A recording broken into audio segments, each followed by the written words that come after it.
Certo, uma pergunta rápida para vocês. Já notaram como somos obcecados por comida? Vemos programas de culinária compulsivamente, tiramos fotografias dos nossos lates antes de os beber e discutimos sobre ananás na pizza como se a paz mundial dependesse disso. Mas aqui está a questão. Na Bíblia, a comida não era apenas sobre paladares ou sobrevivência. Era um palco onde Deus revelava quem Ele era e quem nós somos. Pensem nisto. E se cada pedaço de pão, cada gole de vinho, cada prato de comida, na Escritura, carregasse uma mensagem escondida, um significado espiritual concebido, não apenas para encher estômagos, mas para encher almas.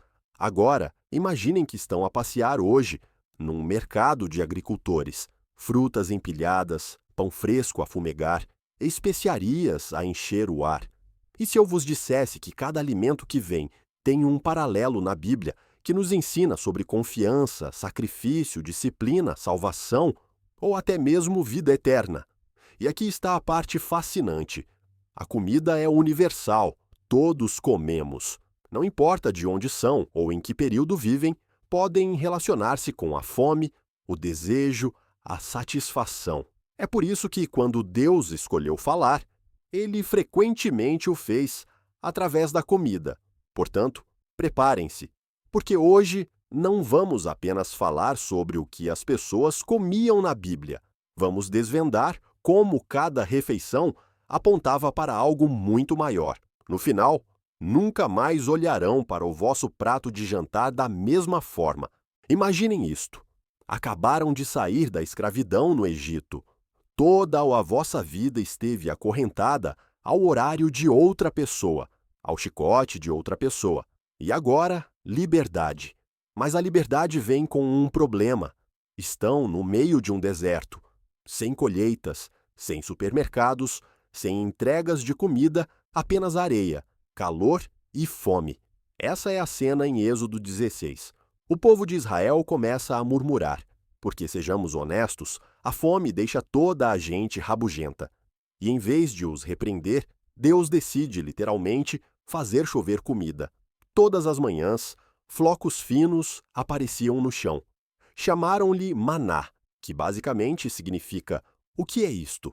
Imaginem acordar, abrir a vossa tenda e o chão parece que foi polvilhado com flocos de cereais gelados do céu. Mas aqui está a reviravolta. O maná não era apenas calorias para o corpo, era um teste ao coração. Deus disse-lhes: recolhei apenas o que precisais para hoje, não o armazenem. Por quê? Porque o objetivo não era a sobrevivência, era a confiança. Cada pedaço de maná era como Deus a dizer: confiai em mim, eu também vos alimentarei almoço amanhã. Avancemos para o Novo Testamento e Jesus liga os pontos. Em João 6 ele diz: eu sou o pão da vida. Os vossos antepassados comeram maná e morreram, mas quem comer deste pão viverá para sempre. Estrondo. De repente, o maná não é apenas sobre rações no deserto, é sobre o próprio Jesus, o verdadeiro pão, a refeição eterna. Assim, o maná ensina-nos isto. Quando estamos famintos, por segurança, desejando controlo ou acumulando para o futuro, Deus sussurra: depende de mim diariamente. É um lembrete de que a confiança é o verdadeiro alimento. Vamos recuar até a primeira cena de cozinha na história humana. Gênesis 3. Sem fogões, sem frigideiras de ferro fundido, apenas um jardim, uma árvore e um único pedaço de fruta. Agora, aqui está a questão. Não era sobre a fruta em si. Não sabemos se era uma maçã, um figo ou algo que nunca vimos. A verdadeira questão não era o menu, era o significado. Deus tinha traçado uma linha. Podeis comer de todas as árvores, exceto desta. Essa fronteira era sobre confiança e obediência. Mas a serpente insinuou-se com uma receita diferente, a tentação. Deus disse mesmo? De repente, a comida tornou-se um campo de batalha entre o desejo e a devoção. Eva olhou para a fruta. Era agradável aos olhos, e boa para adquirir sabedoria. Então, ela pegou nela, comeu-a e entregou-a a Adão. Uma dentada depois, a relação da humanidade com Deus estava fraturada. Aqui está a moral espiritual. A comida no Éden simbolizava a escolha. A pergunta não era: estás com fome? A pergunta era: em quem vais confiar? O primeiro pecado não foi roubo, assassinato ou traição. Foi dar uma dentada fora do desígnio de Deus. E se formos honestos, a mesma batalha desenrola-se hoje. Talvez não com fruta pendurada numa árvore, mas com desejos que parecem bons, fazem-nos sentir bem e prometem mais do que cumprem. Cada desejo faz a mesma pergunta: vais confiar na palavra de Deus ou no teu próprio apetite? Essa primeira dentada proibida lembra-nos: o pecado, muitas vezes, parece um lanche, mas deixa-nos famintos. Agora, saltemos para uma das refeições mais famosas de todo o Antigo Testamento, a primeira Páscoa, em Êxodo 12. Imaginem, israelitas acurralados nas suas casas, pintando sangue de cordeiro nos umbrais das suas portas, assando o cordeiro e comendo-o com um pão ázimo e ervas amargas. Superficialmente, era apenas um jantar, mas espiritualmente, foi o ponto de viragem da história. O cordeiro não era apenas proteína no prato, era proteção. Deus tinha prometido que o anjo da morte passaria por qualquer casa marcada pelo sangue do cordeiro. Cada pedaço de cordeiro era um sabor de libertação, liberdade servida quente, com uma dose de graça. E aquele pão sem fermento não era porque estavam a seguir uma dieta da moda, com poucos hidratos de carbono. Era porque o fermento leva tempo a levedar, e aquela era uma noite de urgência. Sem esperas, sem atrasos, apenas peguem nas vossas sandálias, arrumem as malas e partam. Espiritualmente, o pão ázimo tornou-se um símbolo de pureza, de remoção do pecado e da corrupção. Agora, avancemos novamente para o Novo Testamento. E de repente os símbolos explodem em significado. Paulo chama a Jesus o nosso Cordeiro Pascal, em 1 Coríntios 5:7. O seu sangue, como o daquele cordeiro, marca-nos para a libertação, não do Egito, mas da própria morte. E o pão aponta para viver uma vida purificada, uma vida sem o velho fermento do pecado. A refeição da Páscoa não era apenas sobre lembrar a escravidão, era sobre saborear a salvação. E cada vez que hoje falamos da comunhão, estamos a apoiar-nos nos ombros daquela primeira noite, quando o sacrifício de um cordeiro significou a liberdade de um povo. Agora vamos falar de um dos milagres alimentares mais estranhos da Bíblia, a vez em que um profeta exausto recebeu um lanche sobrenatural. Em 1 Reis 19, Elias está a fugir para salvar a vida. Ele está esgotado, deprimido, escondido debaixo de um zimbro e literalmente a pedir a Deus que o deixe morrer. Este é o fundo do poço. E o que faz Deus? Ele não envia uma repreensão, não envia relâmpagos, ele envia o almoço. Um anjo toca Elias no ombro e diz: levanta-te e come. E lá está. Pão fresco, assado sobre brasas quentes, e um cântaro de água mesmo ao lado dele. Elias come, deita-se novamente e o anjo volta. Segunda ronda. Come, porque a viagem é demasiado longa para ti. E aqui está o ponto crucial. Aquela refeição simples deu a Elias força para viajar 40 dias e 40 noites até chegar ao Monte Horeb, a montanha de Deus. O significado espiritual aqui é enorme. Às vezes, a coisa mais divina que Deus pode fazer é dar-nos pão quando estamos quebrados. Elias não precisava de um discurso motivacional. Ele precisava de hidratos de carbono.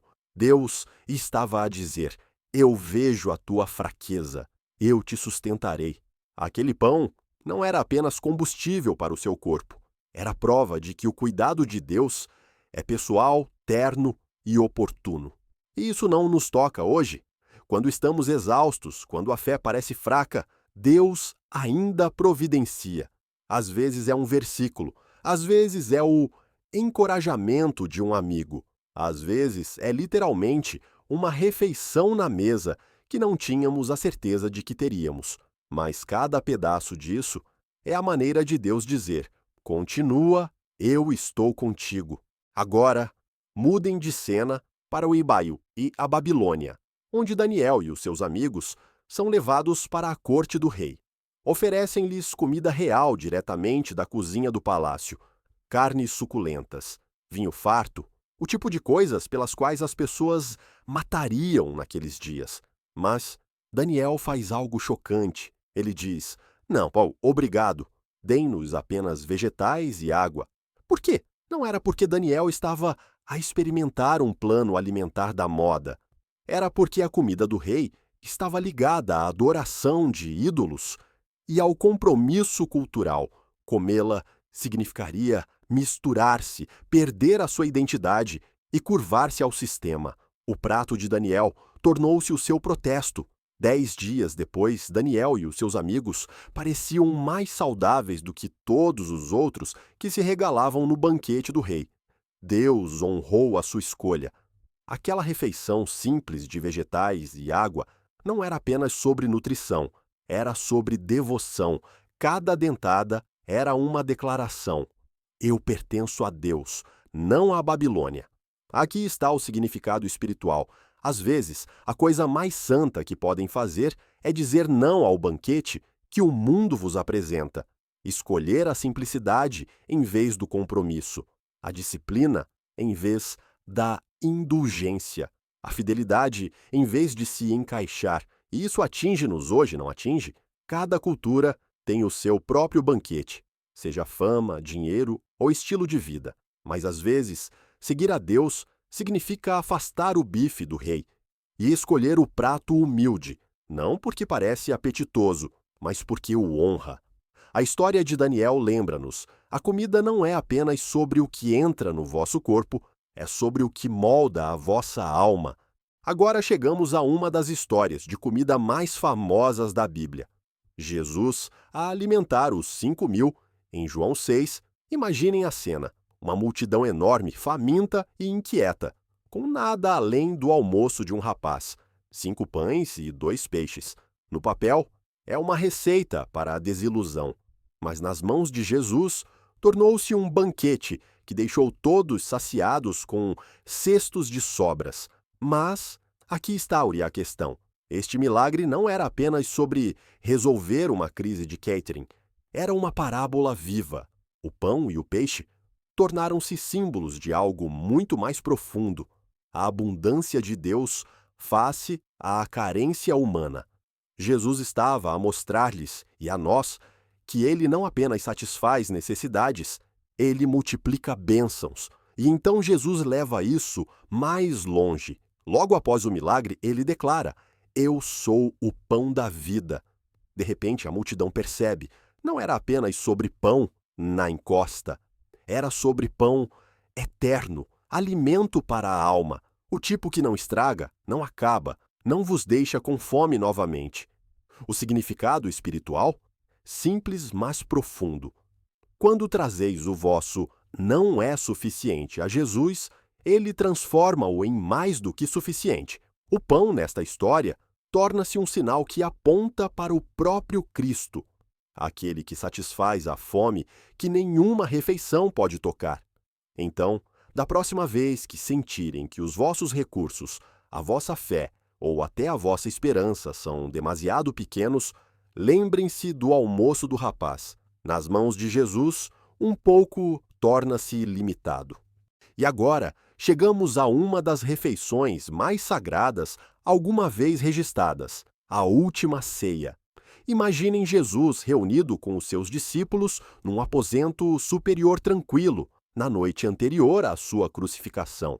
Na mesa, apenas 2 elementos simples: pão e vinho. Mas quando Jesus os pegou, ele deu-lhes um significado eterno. Ele partiu o pão e disse: isto é o meu corpo, dado por vós. Ele levantou o cálice e disse: isto é o meu sangue, derramado para o perdão dos pecados. Naquele momento, a comida comum tornou-se extraordinária. O pão já não era apenas pão, era um símbolo do seu sacrifício, o seu corpo partido na cruz. O vinho não era apenas bebida, tornou-se um sinal do seu sangue, selando a nova aliança. Pensem nisto. Cada vez que tomamos a comunhão hoje, não estamos apenas a lembrar uma refeição, estamos a entrar na história, estamos a saborear a promessa de que a morte de Cristo traz vida, que o seu sacrifício traz liberdade. O significado espiritual é impressionante. A comida tornou-se a ponte entre o céu e a terra, entre a morte e a vida, entre o desespero e a esperança. E continua a acontecer cada vez que os crentes se reúnem à mesa do Senhor. A última ceia lembra-nos: Deus pode pegar nas coisas mais simples, um pedaço de pão, um gole de vinho, e transformá-las numa imagem de salvação. E quando comemos e bebemos, proclamamos a sua morte até que ele venha novamente. Agora vamos para Atos 10, onde Pedro tem uma das visões mais estranhas do Novo Testamento. Ele está a orar num telhado quando de repente vê algo como um lençol gigante a descer do céu, cheio de animais de todos os tipos, puros e impuros, kosher e proibidos. Então vem a voz: "Levanta-te, Pedro, mata e come." Pedro fica chocado. "De modo nenhum, Senhor. Nunca comi nada impuro." Mas a voz responde: "Não chames impuro ao que Deus purificou."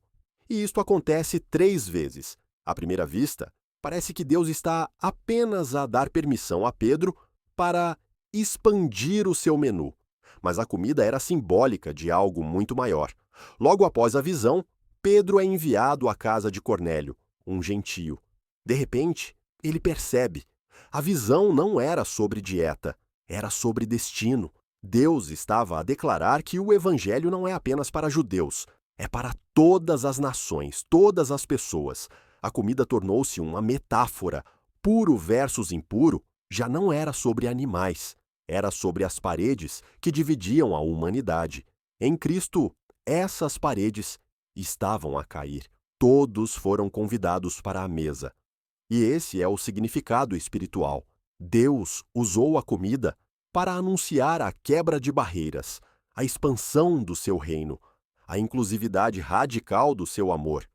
O que Pedro viu naquele telhado foi um menu de graça que não tinha fronteiras. Então, da próxima vez que se sentarem a uma mesa com pessoas diferentes de vós, diferentes origens, culturas ou histórias, lembrem-se da visão de Pedro. O reino de Deus é um banquete onde ninguém é deixado de fora. Então, o que fazemos com tudo isto? Desde o fruto proibido do Éden até ao maná no deserto, desde os vegetais de Daniel até ao pão e vinho da última ceia, a comida na Bíblia nunca foi apenas sobre encher um estômago. Era a maneira de Deus apontar para algo mais profundo. Confiança, pureza, libertação, força, unidade e, em última análise, o próprio Jesus. Cada refeição na Escritura era como um sermão que podíamos saborear. O maná ensinava a confiança. O cordeiro da Páscoa apontava para a salvação.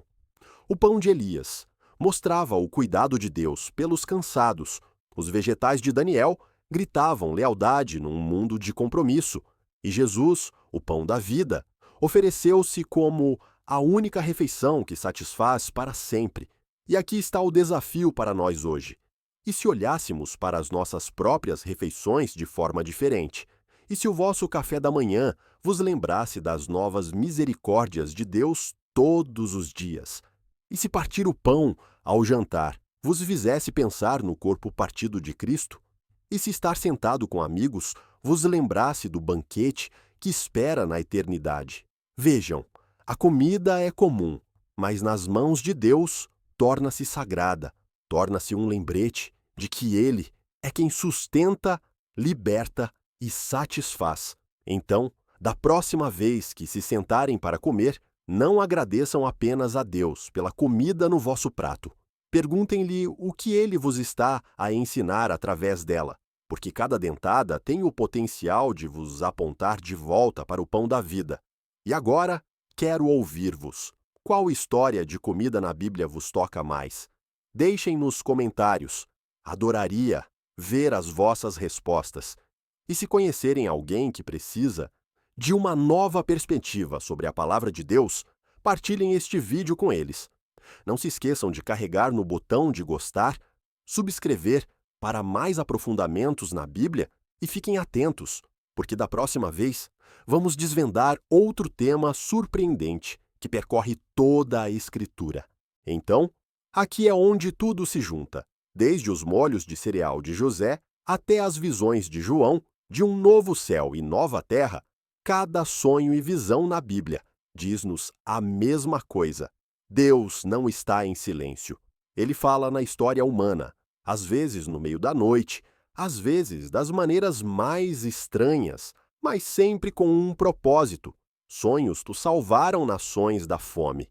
Visões derrubaram reis e elevaram outros.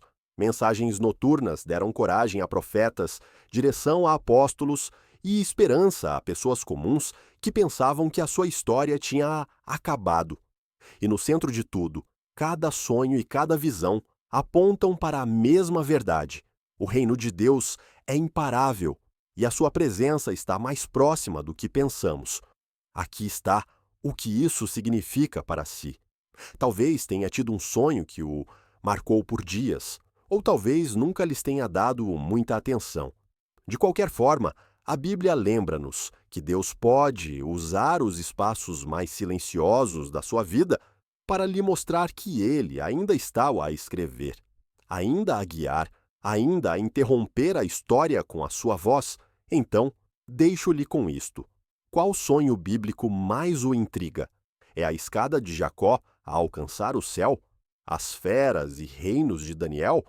Ou o final de tirar o fôlego de João no Apocalipse?